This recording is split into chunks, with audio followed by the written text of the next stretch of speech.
buat kami satu suara curang pun itu jadi penting dan bisa dipertimbangkan di Mahkamah Konstitusi karena satu suara masyarakat itu sama berharganya dengan satu suara yang lain.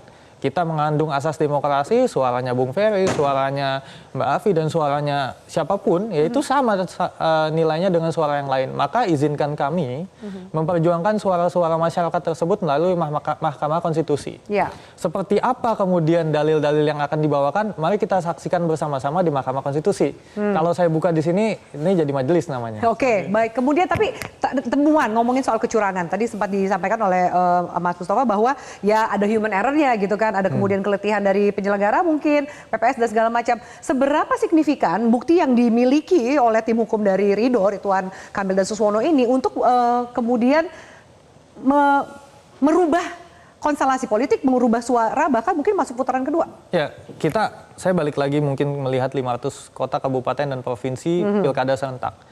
Kalau kita lihat datanya, mungkin saya melihat fenomena ya. Ini juga harus kita lihat, ada studinya nanti. Mayoritas pemilih itu turun, angka partisipasinya turun mayoritas ya. Saya juga belum tahu kenapa. Analisis saya pribadi melihat karena mungkin ada keletihan setelah Pileg dan Pilpres dan juga kemudian informasinya nggak nyampe dan mungkin bosan juga masyarakat dengan adanya agenda politik seperti ini ya. Dan di Jakarta ini kan turunnya jauh, dulu 78% ya. Di 2017, sekarang sekitar 50-an%, 57-58% ya. Artinya apa? Ini yang menggunakan suara ini kan sedikit banget. Habis itu kita temukan undangannya ternyata nggak nyampe. Ini kan kausalitasnya bisa jadi nyambung. Dikit yang datang karena undangannya nggak nyampe.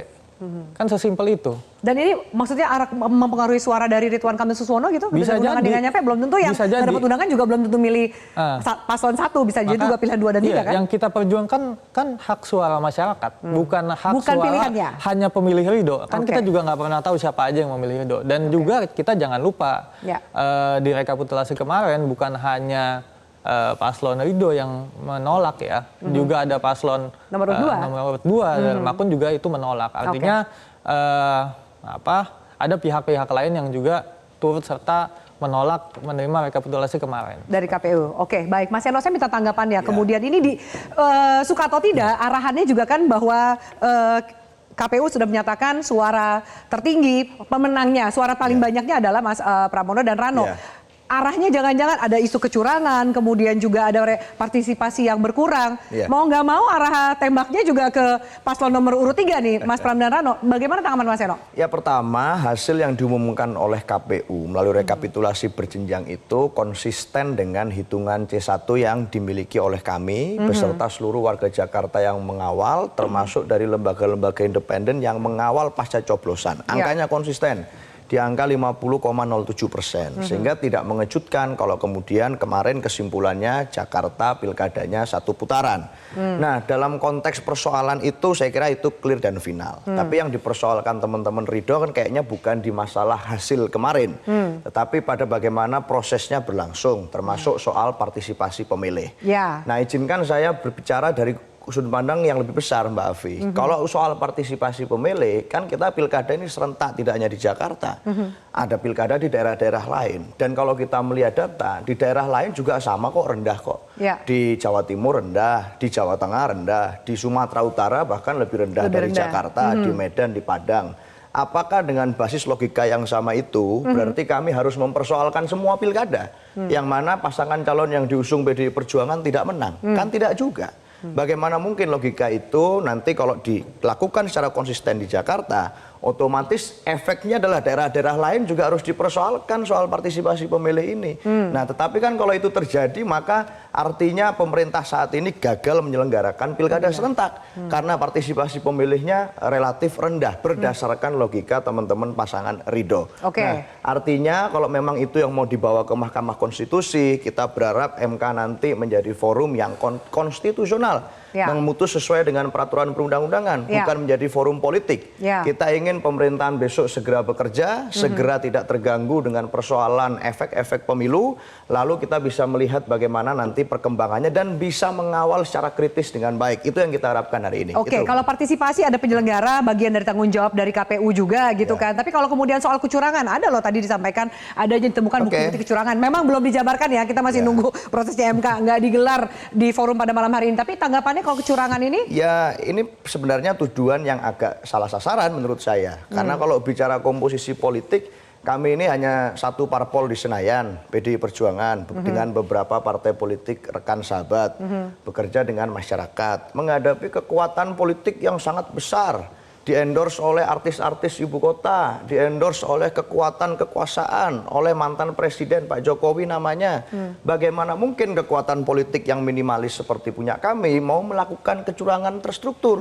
Lah kalau dibawa ke MK itu kan artinya pasti terstruktur, sistematis, masif. Karena kalau bicara perselisihan suara, ini gapnya sudah terlalu jauh, 9-10%. Kecuali kalau itu 1-2% masih bisa dibahas di MK.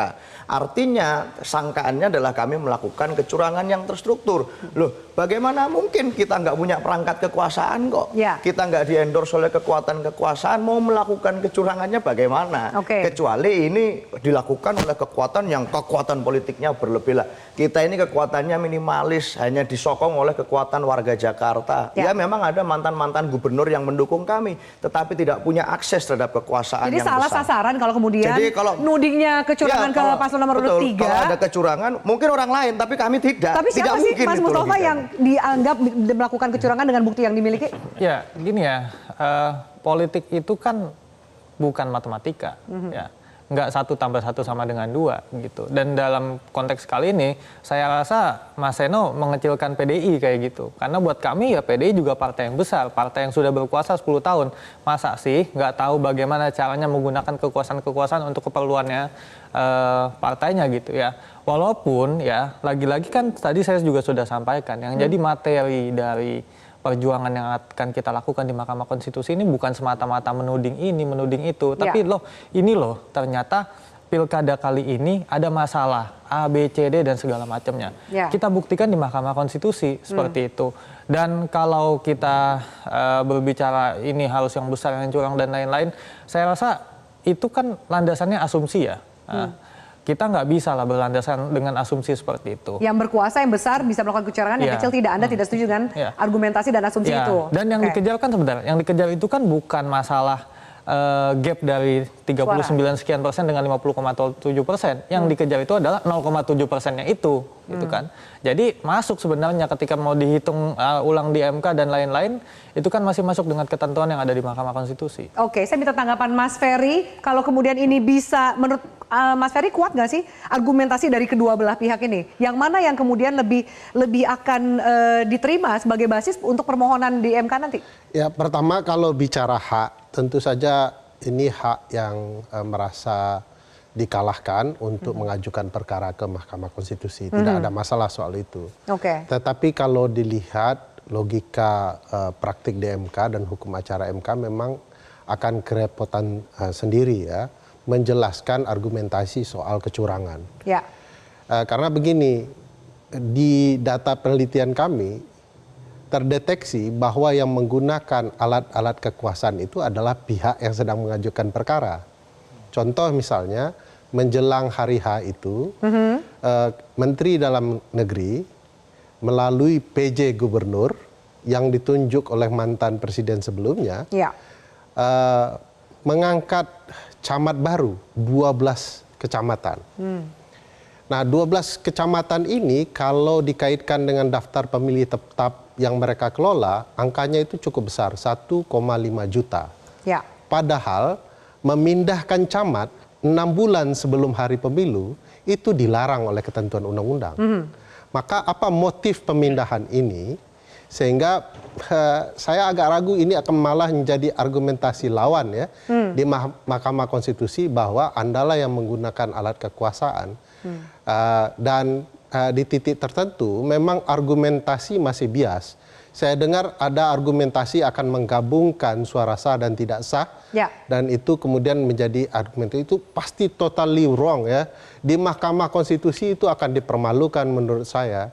Karena Mahkamah Konstitusi sudah terang-menerang soal angka tersebut.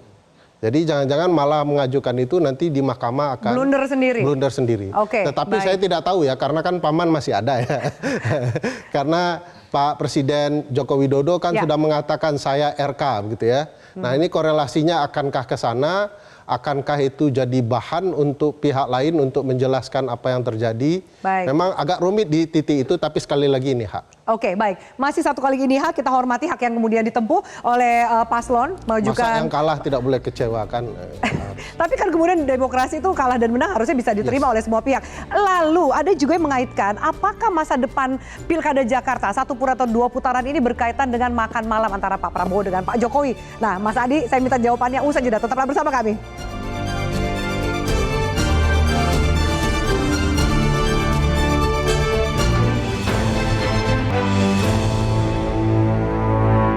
Jelajahi cara baru mendapatkan informasi. Download Metro TV Extend sekarang.